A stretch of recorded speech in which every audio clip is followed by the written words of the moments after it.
জেলা থেকে সরাসরি সব শেষে এবার আবহাওয়ার খবরের দিকে নজর রাখতেই হবে। তীব্র গরমে অবশেষে স্বস্তির বার্তা। আগামীকাল জেলায় বৃষ্টির সম্ভাবনা রয়েছে এবং দক্ষিণবঙ্গের একাধিক জেলায় ঝড় বৃষ্টির সম্ভাবনা সোমবার থেকে।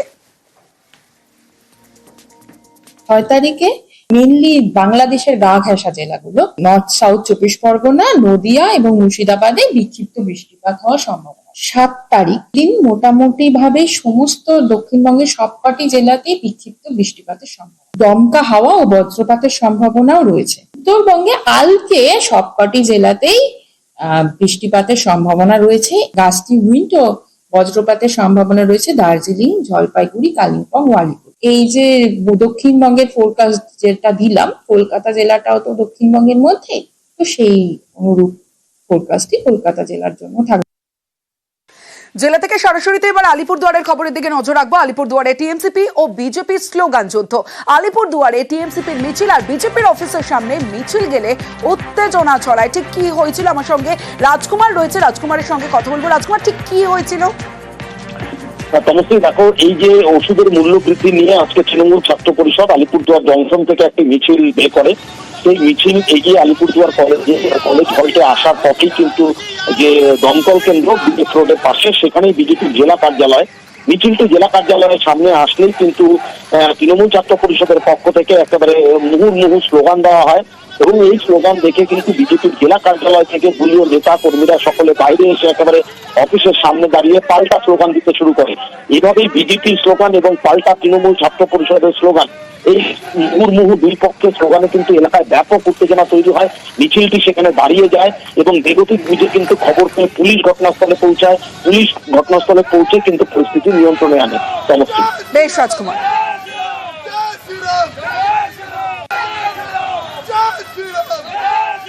আজকের এই আন্দোলন থেকে আমাদের একটাই দাবি, দেশের মানুষের স্বার্থে, খেটে খাওয়া গরিব মানুষের স্বার্থে এই ওষুধের ওপর যে মূল্য বৃদ্ধি সেটাকে খারিজ করতে হবে এবং পাশাপাশি স্বাস্থ্য বিমার ওপর জিএসটি লাগু করেছে সেটাকে প্রত্যাহার করতে হবে। এটা যদি তারা না করে আগামী দিনে আরো বৃহত্তর আন্দোলনের পথে আমরা ছাত্র সমাজ, বাংলার যুব সমাজ আমরা কিন্তু যাব।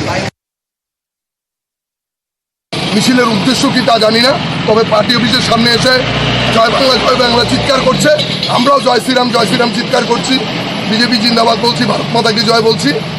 তারপর ওরা সরে গেছে। ওদের কি উদ্দেশ্য নিয়ে মিছিল? ওদের নৈতিক অধিকার নেই। একটা নির্দেশ, একসঙ্গে 26,000 চাকরি বাতিল। সুপ্রিম রায়ে স্কুলে স্কুলে চাকরি হারারা। এর প্রভাব রাজ্যের স্কুলে স্কুলে। কোথাও স্কুলের ঘন্টা বাজানোর কর্মী নেই, কোথাও বিজ্ঞান পড়ানোর শিক্ষক নেই। মঙ্গলগঞ্জে সায়েন্সের একটাই স্কুল, আমরা সায়েন্সের বিভাগের ছাত্র। আমাদের যারা সায়েন্সের টিচার ছিল ওনারা চাকরি হারিয়েছেন, আমরা অসহায় হয়ে পড়েছি। এবার আমরা কি করব, কোথায় যাব? সুন্দরবনের হিঙ্গলগঞ্জ হাই স্কুল হিঙ্গলগঞ্জের একমাত্র স্কুল যেখানে সায়েন্স পড়ানো হয়। এই স্কুলের সায়েন্স বিভাগে 5 জন শিক্ষক ছিলেন। বৃহস্পতিবারের সুপ্রিম রায়ে এই 5 জনেরই চাকরি চলে গেছে। সায়েন্স পড়াবেন কে? মঙ্গলগঞ্জে সায়েন্সের একটাই স্কুল, আমরা সায়েন্সের বিভাগের ছাত্র। আমাদের যারা সায়েন্সের টিচার ছিল ওনারা চাকরি হারিয়েছেন, আমরা অসহায় হয়ে পড়েছি। এবার আমরা কি করব, কোথায় যাব? সায়েন্স ডিপার্টমেন্টে কিভাবে আমি চলবো? বা এবারে 11-এ সায়েন্স ভর্তি করা আছে, অ্যাডমিশন হয়ে আছে, খুব ক্ষতি হয়ে গেল আমাদের। উত্তর 24 পরগনার বাদুড়িয়া, এখানে চাতরা নেতাজি বালিকা শিক্ষা নিকেতন। আদালতের রায়ে এই স্কুলের সায়েন্সের 4 জন চাকরি হারিয়েছেন। এখন মাধ্যমিকের বছর, আমাদের আরো যারা জুনিয়র স্টুডেন্ট রয়েছে তাদের সবার পক্ষে অসুবিধা হয়ে যাবে বিজ্ঞান ক্লাস করা। এবার আমরা বুঝতে পারছি না আমাদের ভবিষ্যতে বিজ্ঞান ক্লাসগুলো কি করে নেওয়া হবে। আমরা এটুকুই চাই যে আমাদের বিজ্ঞান ক্লাস নেওয়ার ব্যবস্থা করা হোক এবং আমাদের দিদিমণিদের অবিলম্বে ফেরত আনা হোক, হয়তো আমাদের শিক্ষা ব্যবস্থায় যাতে কোনো সমস্যা না হয়। এমনিতেই আমার স্টুডেন্ট সংখ্যার তুলনায় টিচার সংখ্যা প্রচন্ড কম। সেই জায়গায় আমার অঙ্কের টিচার এখন দাঁড়ালো মাত্র 1 জন, বিজ্ঞানের জন হচ্ছে 2 জন মাত্র বিজ্ঞানের শিক্ষিকা।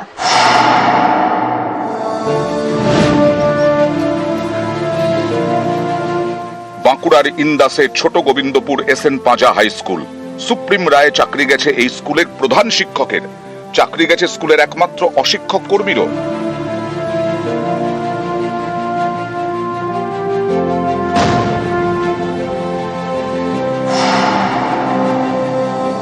প্রধান শিক্ষকের দায়িত্ব আমরা সকলে চেষ্টা করছি ভাগ করে নেওয়ার, এবং তার সঙ্গে গ্রুপ ডি স্টাফ যিনি ছিলেন তারও কাজ কিন্তু আমাদের প্রত্যেককে ভাগাভাগি করেই করতে হচ্ছে।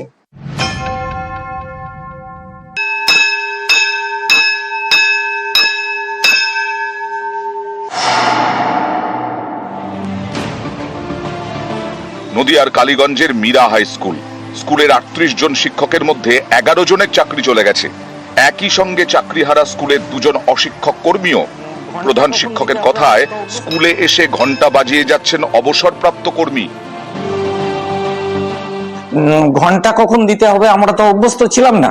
তারপরে আমি এই ব্যাপারটা নিয়ে সবে রিটায়ার করেছেন এরকম ডি গ্রুপ ছিলেন কাছাকাছি, ওনাকে আমি বলি ব্যাপারটা, তাহলে উনি আমাদের ডাকে সাড়া দিলেন এবং স্বেচ্ছায় উনি আসছেন।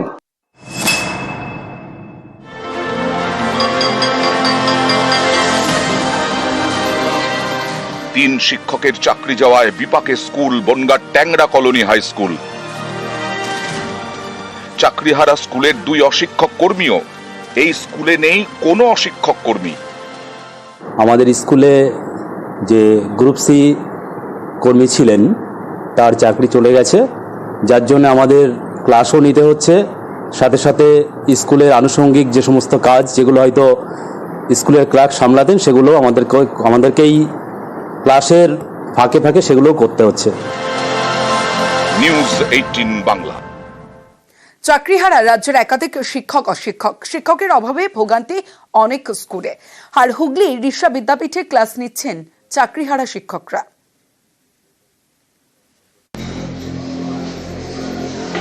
স্কুলে ক্লাস নিচ্ছেন শিক্ষকরা। এই শিক্ষকরা প্রত্যেকেই চাকরি হারিয়েছেন, তবুও ক্লাস নিচ্ছেন। এই ছবি হুগলির ঋষা বিদ্যাপীঠের। স্যালারি নেই, সেটা পরে সেটা নেই আপাতত কি করব, কিন্তু তা বলে এদের প্রতি যে রেসপন্সিবিলিটিটা সেটা তো আর বন্ধ হবে একদম। On humanitarian terms as well as being a teacher is my responsibility. Risha high স্কুলের 19 জন শিক্ষক, 12 জন চাকরি হারিয়েছেন। চাকরি হারিয়েও এই 12 জনই স্কুলে ক্লাস নিচ্ছেন।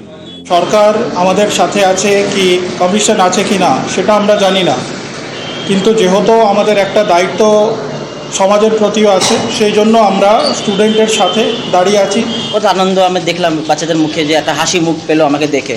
বাচ্চারা ভেঙে পড়বে না আসলে, সেটা পড়াচ্ছি যতদিন পারি, যতদিন গভর্নমেন্ট অ্যালাউ করছে আসার জন্য। যখন নোটিশ আসবে না আসা তখন আসবো না।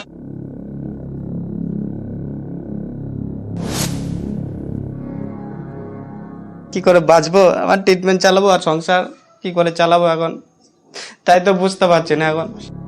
উত্তর দিনাজপুরের ইসলামপুরের বাসিন্দা সুশান্ত দত্ত 2012 সাল থেকে ক্যান্সারের চিকিৎসা চলছে, এখনো সেরে ওঠেননি। এরই মধ্যে সুপ্রিম রায় স্কুল সার্ভিস কমিশনের চাকরি হারিয়েছেন।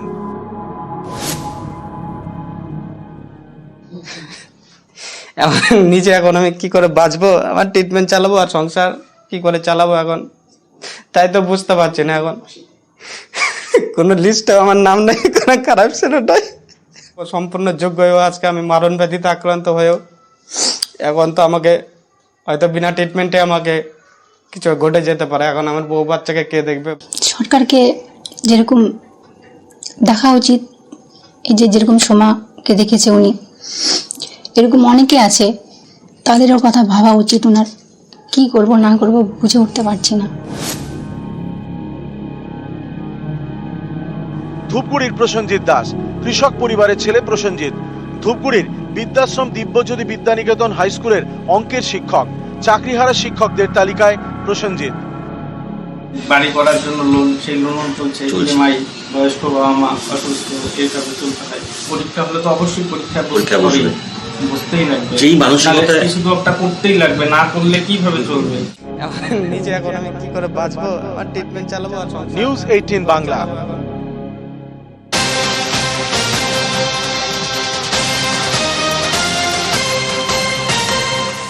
এই 26,000 চাকরি বাতিলে তুঙ্গে তর্জা। বিকাশ ভট্টাচার্যকে তুলোধুনা কল্যাণ বন্দ্যোপাধ্যায়। চাকরি হারাতের পাশে দাঁড়িয়ে বাম আইনজীবীকেই তোপ, কল্যাণকে পাল্টা তোপ বিকাশ ভট্টাচার্য। বিকাশবাবু এবং ওর সাঙ্গপাঙ্গরা যাদের হয়ে মামলা করলো আনসাকসেসফুল ক্যান্ডিডেটদের, ওরা কি করেছিল, হাইকোর্টে গিয়েছিল চাকরি পাওয়ার জন্য, কিন্তু বিকাশবাবু তো তার একটা মক্কেলের জন্য চাকরি আনতে পারলো না। সিপিএম এবং বিজেপি একসঙ্গে মিলে যে মামলাটা করলো তাদের তো চাকরি দিতে পারলো না। They enjoy sadistic pleasure. কত বড় অপদার্থ সব আইনজীবী ওরা, যে অন্য লোকের চাকরি খেলাম, ঠিক আছে ভাই খেয়েছো, নিজের লোকেদের চাকরিগুলো কোথায় দিতে পারলে কোর্ট থেকে অর্ডার নিয়ে এসে। সুপ্রিম কোর্ট যে অর্ডারটা দিয়েছে সেই অর্ডার অনুযায়ী বিকাশবাবুর মক্কেলরা কখনো ওই পরীক্ষা দিয়ে চাকরি পাবেই না। আমরা আদালতে গিয়েছি নিয়োগ প্রক্রিয়ার দুর্নীতির বিরুদ্ধে, আদালত সেটা পরিষ্কার ঘোষণা করে দিয়েছেন। আমরা তো এই জন্য যাইনি যে আমাদের চাকরি দাও, আদালতের কাছে দাবি আমরা করিনি। ওরা তো ছেলে মানুষের মতো কথা বলছে। আসলে ওরা বিভ্রান্ত হয়ে পড়েছে, ওরা বুঝতে পারেনি, ওরা ভেবেছিল সব আইনজীবীকেই বোধহয় ম্যানেজ করা যায়, পরীক্ষা হবে সকলের জন্যই এবং আমাদের ছেলেরা তা পরীক্ষায় বসবে। 16 সালে যারা অংশগ্রহণ করেছিল তারাই অংশগ্রহণ করতে পারবে, এর বাইরে অন্য কেউ সেখানে বসতে পারবে না। পার্থ চট্টোপাধ্যায় লজ্জা, 26,000 চাকরি বাতিলে ফের আলোচনায় তৎকালীন শিক্ষামন্ত্রী। চাকরি হারাতের পাশে দাঁড়িয়ে গতকাল ফিরহাদের বিস্ফোরক মন্তব্য। আজ সৌগত রায়ের গলাতেও একই সুর। একটা হচ্ছে যে যেটা টাকা বেরিয়েছে, এটা আমাদের জুডিশিয়ারির পক্ষে সবার পক্ষে অত্যন্ত লজ্জার।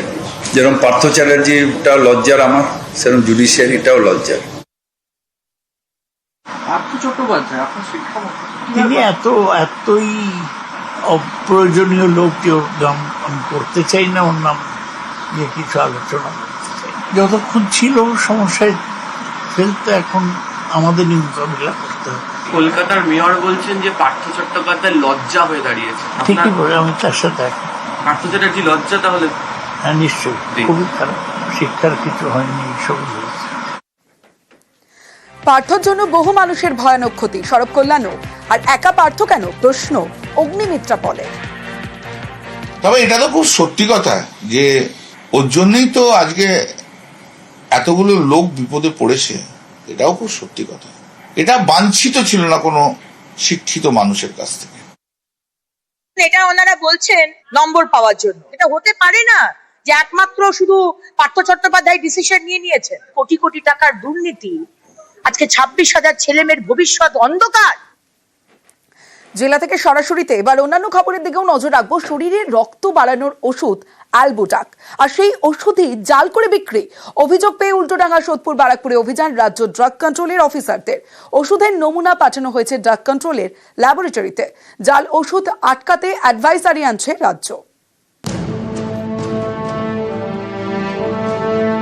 কখনো হাওড়ার আমতা থেকে বিপুল জাল ওষুধ উদ্ধার হয়, গ্রেফতার সংস্থার মালিক। কখনো আবার মেহতা বিল্ডিং, বাগড়ি মার্কেটে অভিযান, সেখান থেকে নমুনা নিয়ে পরীক্ষা। রাজ্য ড্রাগ কন্ট্রোল অফিসারদের নজরে এবার অ্যালবুটাক। শরীরে রক্ত বাড়ানোর জন্য এই ওষুধ কাজে লাগে। অভিযোগ, এই ওষুধই জাল করা হয়েছে, এরপর দোকানে দোকানে বিক্রি। এ নিয়ে নবান্নের নির্দেশের পরেই ময়দানে নামেন ড্রাগ কন্ট্রোলের অফিসাররা। শুক্রবার হানা দেন উল্টোডাঙ্গা, উত্তর 24 পরগনার সোদপুর এবং ব্যারাকপুরে। ওষুধের নমুনা সংগ্রহ করেন, পাঠিয়ে দেন ল্যাবরেটরিতে। জানা গিয়েছে যে ব্যাচের ওষুধ নিয়ে অভিযোগ, সেই ব্যাচের ওষুধ তুলে নেওয়া হয়েছে।